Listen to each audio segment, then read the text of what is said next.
Kako koristiti How to use psychological help, psychological counseling, and psychotherapy in the role of a client.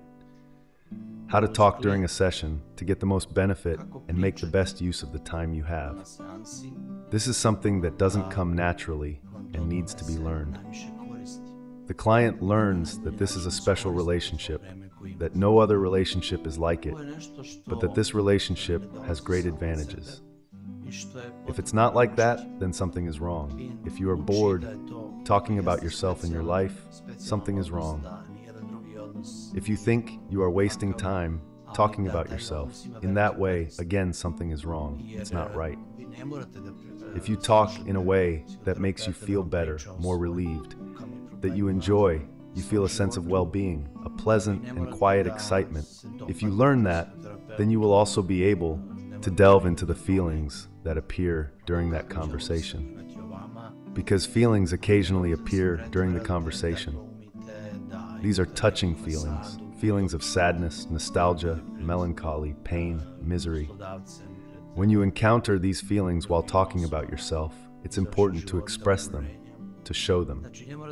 This is the nonverbal part, but it is very important to show and express this nonverbal part of your story, these feelings, to the therapist. So you are simultaneously learning to talk about yourself, to understand what you have experienced, and at the same time, you are telling this to someone, and simultaneously learning to show those feelings that appear during the conversation instead of hiding them as you usually do when talking to other people.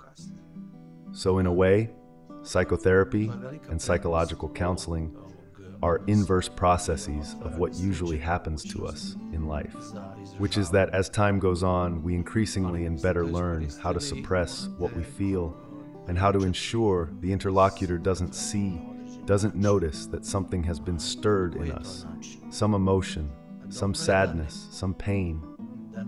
Throughout life, we learn to hide this, to function, to be more efficient, more successful, and we neglect that emotional part of ourselves. Well, that's why the psychotherapist, psychological counselor, psychologist is there, so that we can show these feelings to them, at least to someone, and get it out of ourselves, to connect those painful aspects of our lives, some painful truths, with the painful feelings associated with them, and move forward. And what's next in psychotherapy?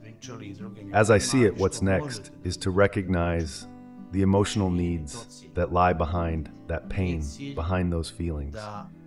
When you manage to experience a feeling and then take it a step further, which is to recognize an unfulfilled emotional need at that time with that person who is connected to a certain relationship. And when you manage to feel that need while experiencing the feeling and while talking about it to someone who is listening to you, then you actually complete the experience and have a therapeutic effect that is lasting. You have a permanent resolution. You have a feeling of great relief in body and soul. You feel good both during and at the end of the session.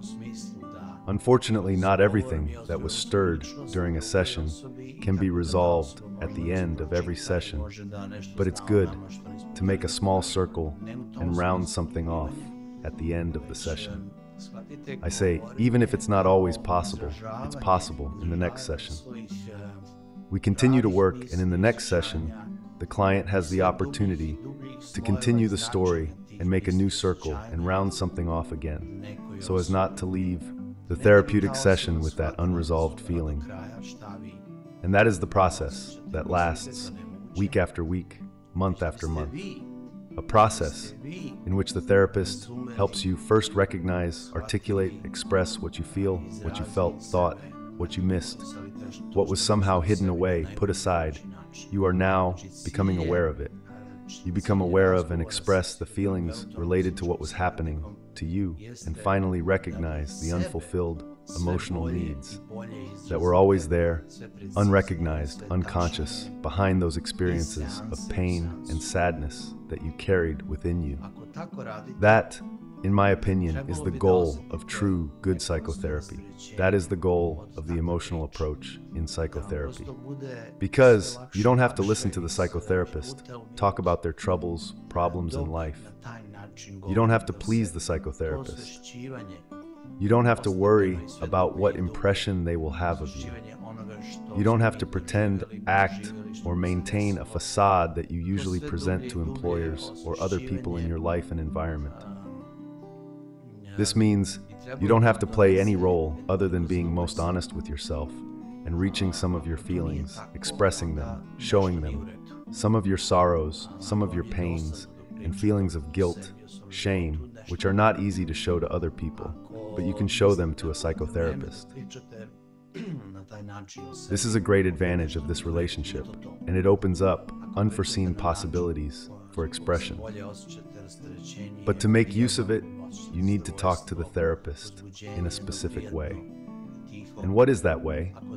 It's good not to see the therapist as someone who needs to be informed about certain things from your life, about certain events, with the sole purpose of informing them, of making them aware, and nothing else. The goal is not to inform the psychotherapist, as it might be to inform a colleague at work, about what happened to you. The goal is not to talk about something you've already talked about many times, in the same way you've told other people, and what you can tell other people. So, that's not the goal either. The goal is not to talk in a way that makes the psychotherapist like you, or form a good opinion of you. The goal is not to constantly blame others, so that the therapist understands you as a victim of other people and circumstances, and in some way, absolve yourself of responsibility. How should you talk? See speaking as self-discovery. As we speak, we discover ourselves, not in a diagnostic sense that through speech, we reveal our personality to another person so that person can read us and know something about us that we didn't want to show. Not discovery in that sense, but see speaking as expressing your true thoughts and feelings and deeper layers and meanings of those thoughts and feelings to someone. Not so that the other person understands completely what you feel and think. That's impossible. But so that you understand, comprehend, express yourself, articulate what you carry within you in the best possible way possible. So the goal of talking with a psychotherapist, psychological counselor, is for you to express yourself better and better, more precisely, more accurately, from session to session. If you work this way, you should feel a kind of relief from such a conversation that it simply becomes easier and easier, minute by minute, as you talk about yourself in this way. This gradual and deeper awareness of what we have experienced, lived through what happened to us, this deeper and deeper awareness should bring us great satisfaction. If it's not like that, then something is wrong. If you're bored talking about yourself and your life, something is wrong. If you think you are wasting time talking about yourself in that way, again, something is wrong. It's not right.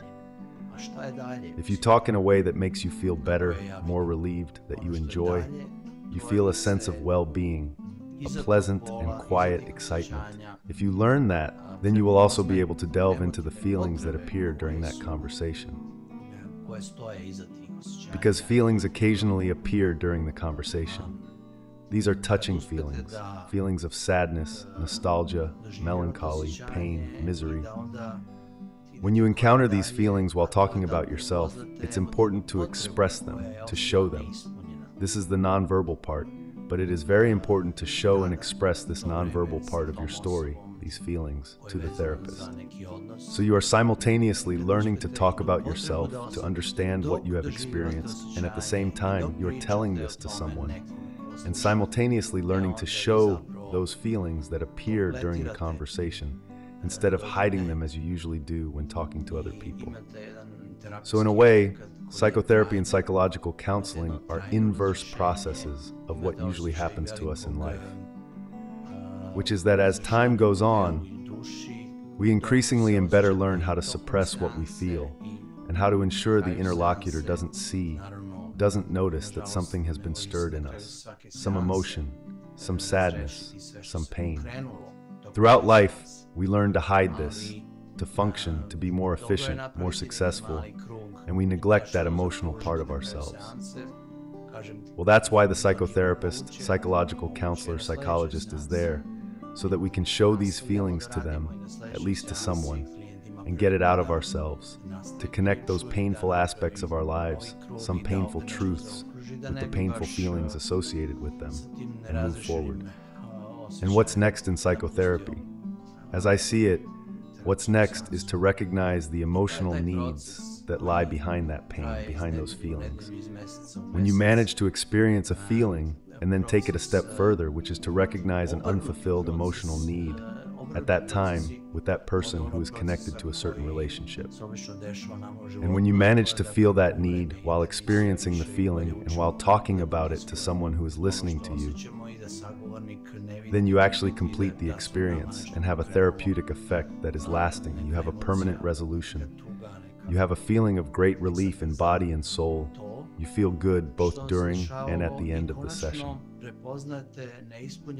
Unfortunately, not everything that was stirred during a session can be resolved at the end of every session. But it's good to make a small circle and round something off at the end of the session. I say even if it's not always possible, it's possible in the next session. We continue to work, and in the next session, the client has the opportunity to continue the story and make a new circle and round something off again, so as not to leave the therapeutic session with that unresolved feeling. And that is the process that lasts week after week, month after month. A process in which the therapist helps you first recognize, articulate, express what you feel, what you felt, thought, what you missed, what was somehow hidden away, put aside. You are now becoming aware of it. You become aware of and express the feelings related to what was happening to you, and finally recognize the unfulfilled emotional needs that were always there, unrecognized, unconscious, behind those experiences of pain and sadness that you carried within you. That, in my opinion, is the goal of true good psychotherapy. That is the goal of the emotional approach in psychotherapy.